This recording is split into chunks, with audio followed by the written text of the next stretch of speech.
하나님은 우리의 피난처시오 힘이시니 환난 중에 만날 큰 도움이시라.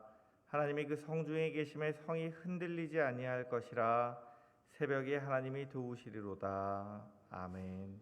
다 함께 찬송가 204장 찬송하시겠습니다. 찬송가 204장입니다.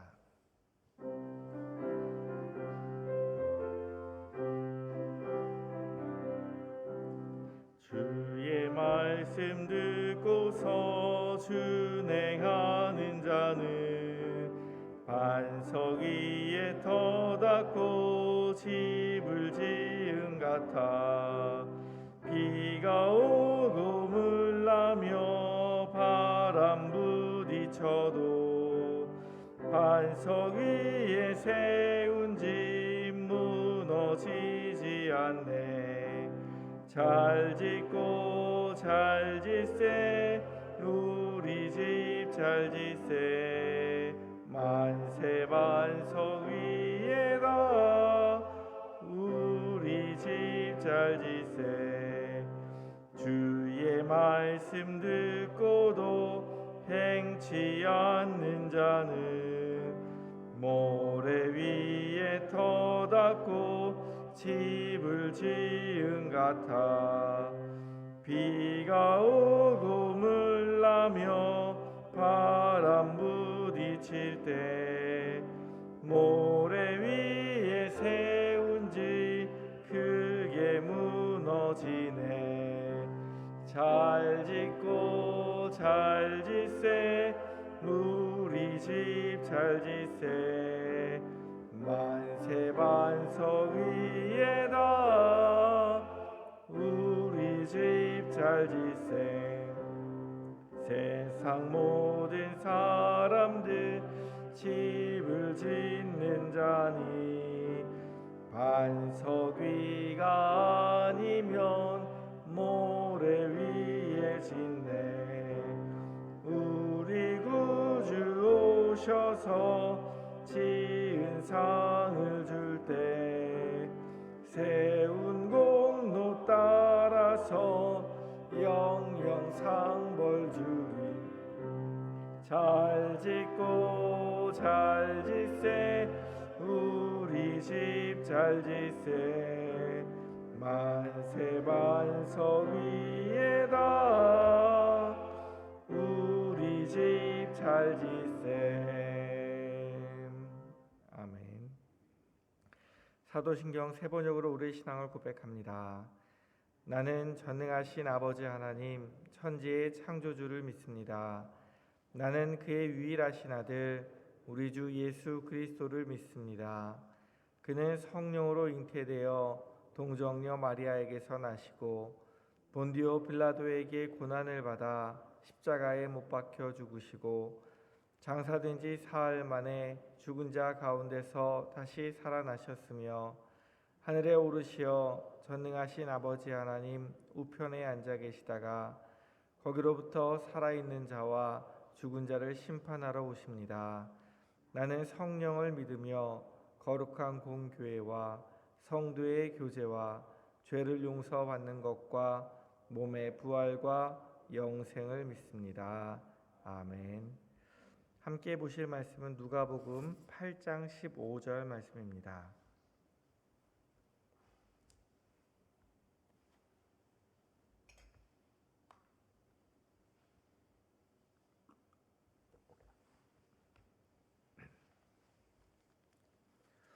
누가복음 8장 15절 말씀 한 목소리로 같이 읽겠습니다. 좋은 땅에 있다는 것은 착하고 좋은 마음으로 말씀을 듣고 지키어 인내로 결실하는 자니라. 아멘. 지난 목요일에 그 씨 뿌리는 비유에 대해서 말씀을 드렸는데요. 하나님의 말씀이 뿌려질 때 간혹 가다가 길가에 뿌려지기도 하고 돌밭이나 가시떨기 밭에 뿌려지기도 하고요. 옥토에 뿌려지기도 해요. 근데 옥토에 뿌려진 씨만이 30배, 60배, 100배의 결실을 맺는다고 말씀을 드렸습니다. 그러면서 같이 드린 말씀이 무엇이냐면 누구든지 다 옥토가 되기를 원하죠. 내가 옥토가 되기 원한다고 옥토가 되는 것이 아니라 밭이 스스로를 경작할 수 없듯이 농부가 김을 매 주어야 되듯이 하나님이 우리를 김을 매 주시고 바꾸셔야지 우리가 옥토가 돼요. 우리가 할 일은 무엇이냐면 하나님께 힘들고 어렵더라도 내 자신을 맡겨드리는 거예요. 하나님이 나를 변화시키도록 나를 맡길 때 우리가 옥토로 변할 수 있습니다.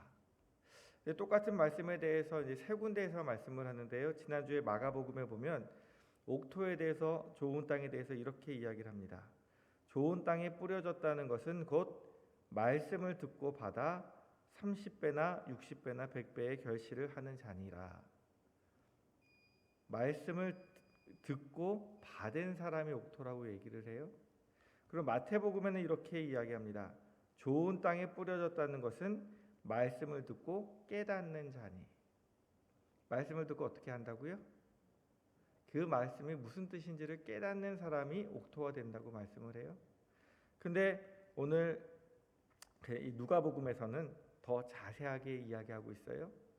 좋은 땅에 있다는 것은 착하고 좋은 마음으로 말씀을 듣고 지키어 인내로 결실하는 자니라. 조금 더 구체적으로 이야기를 하고 있죠. 옥토가 어떤 사람이냐면 첫 번째로 착하고 좋은 마음을 가진 사람이에요. 하나님이 우리를 바꾸어 가실 모습이에요. 여러분들은 착하고 좋은 마음을 가지고 계십니까? 지난번에 말씀드렸던 것처럼 길가도 돌밭도 가시밭도 바뀌지 않는 있는 그대로의 모습이에요. 옥토만이 농부가 갈고 부수고 깨트려서 부드럽게 만든 거예요. 예를 들어 볼까요? 우리가 살아가면서 다른 사람을 향해서 대부분은 착하게 살아요. 그렇죠? 내 마음속에는 안 좋은 마음들이 있고 안 좋은 말이 이렇게 담겨져 있을지라도 웬만하면 다른 사람들한테 좋은 이야기를 합니다. 그리고 남들과 잘 다투려고 하지 않습니다. 그런데 그게 다른 사람한테는 잘 돼요. 나가서 저 사람 나중에 다시 안 보면 되니까. 마음에 안 드는 사람은 지금 잠깐 참아주고 그 사람과 관계 안 하면 되니까.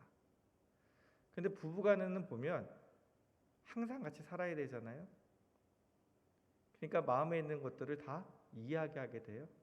상처를 주게 돼요. 그래서 다른 사람들이 좀 서운한 이야기하면 그냥 좀 화나고 마는데 남편이 이야기하면 더 속상하고 아내가 이야기하면 더 잔소리하는 것 같고 그러다 보니까 별것도 아닌 일 갖고 자꾸 마음에 쌓아두고 우리 마음이 굳어지게 돼요.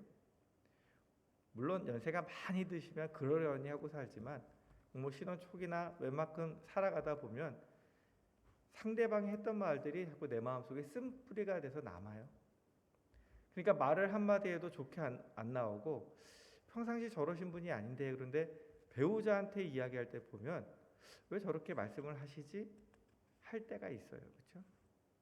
우리가 살아가면서 남들에게 숨길 수 있어도 가족에게는 숨기기가 쉽지 않습니다. 그런데 부부간의 이야기를 보면 옳고 그름의 문제는 아니에요. 서로 달라요. 그런데 다름에도 불구하고 내 마음대로 맞춰주지 않기 때문에 서운한 것뿐이에요. 누가 문제예요? 내가 문제예요. 내가 내 남편 막 마음에 안 들어 해도 남들이 보기엔 저 정도면 굉장히 잘하는 사람이에요. 내가 내 아내를 막 마음에 안 들어 해도 남들이 보기에는 저런 아내가 없다고 칭찬을 해요. 근데 내 마음엔 들지 않아요. 남들이 보기엔 잘해주는데 내가 보기에는 잘해주지 않아요. 누구 문제예요? 내 문제예요. 하나님 앞에서 우리가 살아가다 보면 이게 비단 부부간의 문제가 아니라 다른 사람과의 문제도 마찬가지예요. 하나님께서는요 남편들에게 뭐라고 말씀하셨냐면 주님께서 교회를 사랑하신 것 같이 아내를 사랑하라 그랬어요.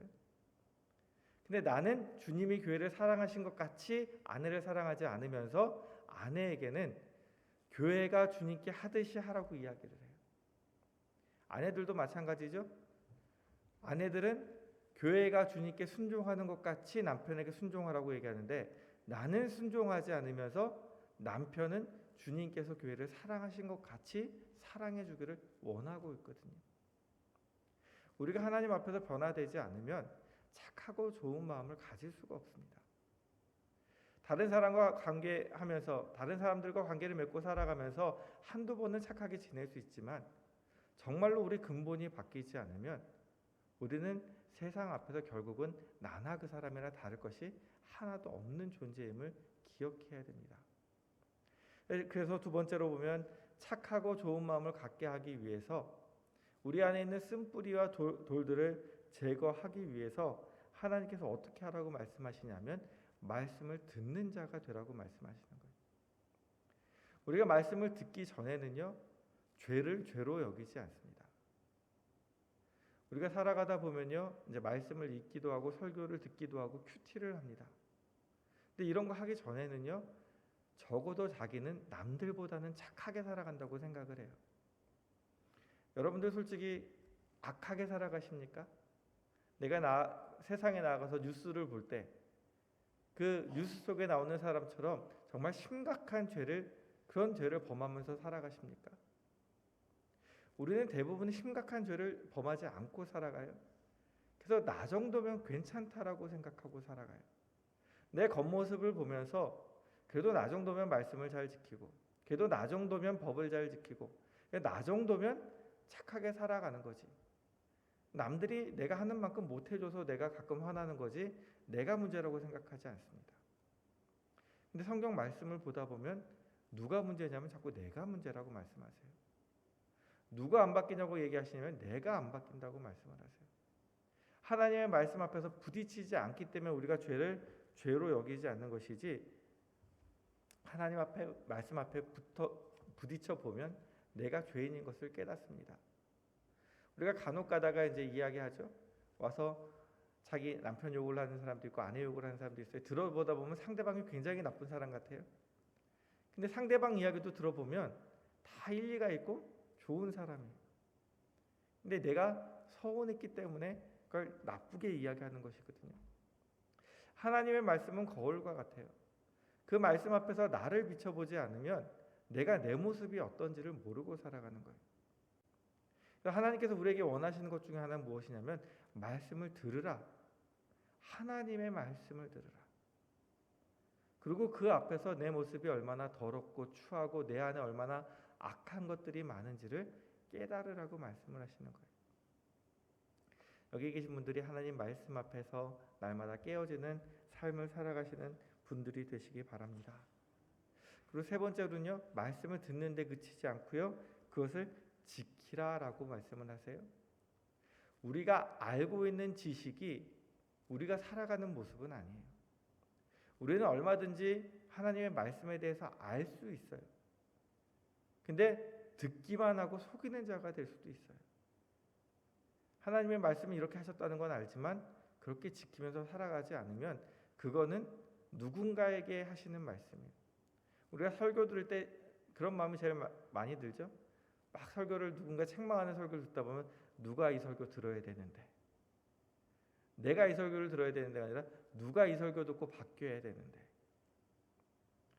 말씀을 나에게 적용시키지 않고 남에게 적용시키는 것은 큰 문제가 있어요.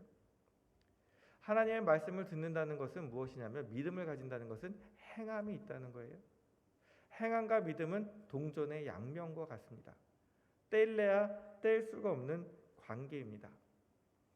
분명히 구원은 믿음으로 받습니다. 그런데 살아있는 믿음은요, 우리가 행동하도록 만들게 됩니다. 야고보 사도가 이렇게 이야기하죠.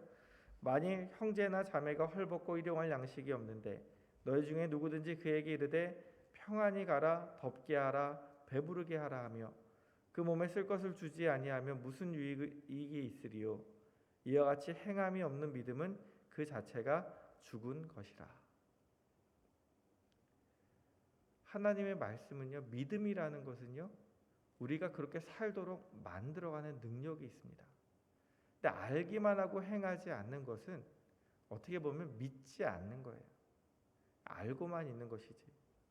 우리가 누군가를 사랑한다고 했을 때 거기에는 분명히 수고와 희생이 뒤따릅니다. 여기 이제 계신 분들은 대부분 손자 손녀를 키우실 그런 나이거나 증손주를 보실 나이시죠. 아이들을 사랑해서 키울 때 엄마 아빠가 희생해요, 안 희생해요? 희생해요. 왜요? 사랑하니까. 하나님을 향해서도 마찬가지예요. 내가 하나님을 사랑해요? 그럼 하나님의 말씀을 지키게 되어 있어요. 왜요? 하나님을 사랑하니까 하나님 기뻐하시는 일을 하는 거예요. 내가 누군가를 좋아하게 되면요, 그 사람에 가서 그 사람이 원하는 일들을 해주게 돼 있어요. 그 사람한테 관심 받고 싶으니까, 사랑받고 싶으니까. 근데 우리가 하나님을 사랑한다라고 이야기하면서 하나님의 말씀을 듣기만 하고 남들한테 왜 그렇게 살지 않냐고 손가락질하고 나는 지키지 않는다면 나는 하나님을 사랑하지 않는 사람일 수도 있는 거예요. 하나님을 사랑하는 자는 그 말씀을 지키라고 말씀하세요. 그리고 마지막으로 하나님의 옥토가 되는 방법은 인내하면서 기다리라고, 열매 맺을 때까지 기다리라고 하는 거예요. 우리가 기도하다 보면은 좌절할 때가 많이 있습니다. 하나님 언제까지 기도해야 되죠? 도대체 내가 기도하는 것들이 언제쯤 되어야 이루어질 수 있죠? 때때로는 기도가 금방 이루어질 때도 있지만 때때로는 하나님이 오래 참으라고 말씀하실 때도 있고요. 심지어는 그게 내 뜻이 아니라고 거부하실 때도 있어요. 근데 우리는 기도하면서 다 내 뜻대로 되기를 원해요. 근데 하나님께서는 그렇게 말씀하지 않으세요. 하나님의 뜻이 하늘에서 이룬 것 같이 이 땅에서 이루어진다고 말씀하세요. 그럼 하나님께서 내 편이 되어달라고 이야기하는 것이 아니라 내가 하나님 편에 서서 하나님 원하시는 일들을 하며 기다려야 되는 거예요. 세상 사람들은 자기 마음대로 되지 않을 때 인내하면서 기다려요. 왜요? 그것밖에 방법이 없으니까. 근데 우리는 그렇게 기다리면 안 돼요. 우리는 소망을 품고 기다려야 돼요. 왜냐하면 하나님께서 하시는 일들은 모든 것이 합력하여서 선을 이룰 줄 믿으니까. 지금은 어렵고 힘들어요. 너무나 괴로워요. 그러나 그것이 하나님이 나를 바꾸시는 과정이고 하나님이 나를 열매 맺게 하시는 과정이라면 분명히 나에게 필요한 것이기 때문에 하나님께서 내 모습을 바꿔주실 줄 믿고 기다리는 거예요.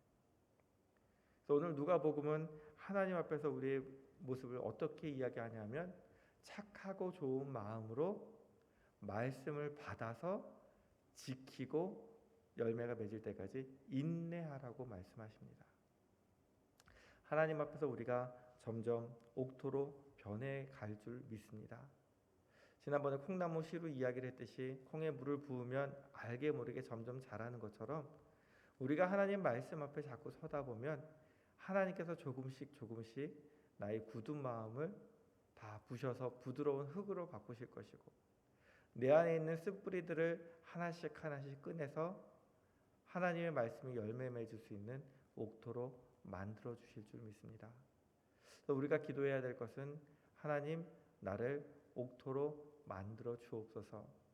내 안에 착한 마음과 좋은 마음을 주시고 하나님 말씀을 받을 때에 그 말씀 앞에서 내 자신을 돌이켜 볼 수 있도록 하나님 지혜도 주시고 또 하나님 원하시는 열매가 내 삶 속에 맺어질 수 있도록 하나님 내가 인내하며 소망을 품고 기다리는 하나님의 사람 되게 해달라고 기도할 때에 분명히 시간이 지나고 난 이후에 나는 하루하루 바뀌기 때문에 잘 모르지만 남들이 보기에 저 사람 예수 믿더니 바뀌었어.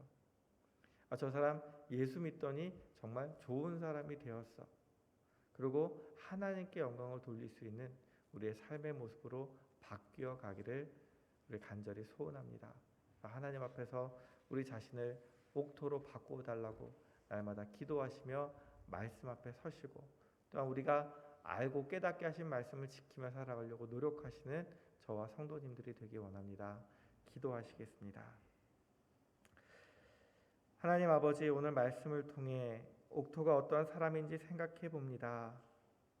하나님께서 궁극적으로 열매 맺는 삶을 살기 원하시고 하나님의 자녀답게 착하고 좋은 마음으로 살기 원하시는데 하나님이 원하시는 성도, 하나님의 사랑받는 자녀가 되기 위해서라도 날마다 말씀 앞에서 우리 자신을 되돌아보게 하시고 남 탓이 아니라 내가 바뀌어야 하나님이 원하시는 모습대로 살아갈 수 있음을 기억하고 말씀 앞에 깨어지고 말씀 듣고 변화되는 우리들 되도록 인도하여 주옵소서. 하나님이 나를 바꾸시려고 하실 때에 내 마음대로 살겠다고 내가 원하는 대로 해달라고 떼쓰는 것이 아니라 온전히 하나님께 순종하고 나를 맡기는 옥토가 되기 원합니다.